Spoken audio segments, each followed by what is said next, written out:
In this video, I'm going to show you how you can easily create group chat on Instagram. Be sure to watch the video to the very end so you don't make any mistakes. And of course, do not forget to like this video and subscribe to my channel. Thanks guys. So let's get started. And the first off, open up Instagram app.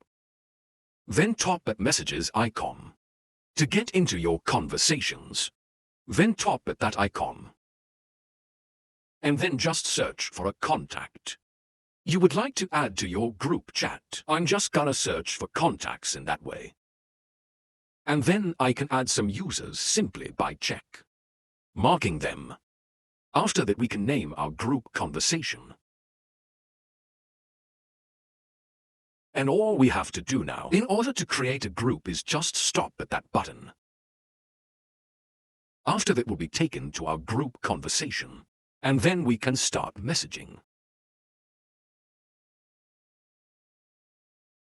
That's how you can easily create a group in Instagram.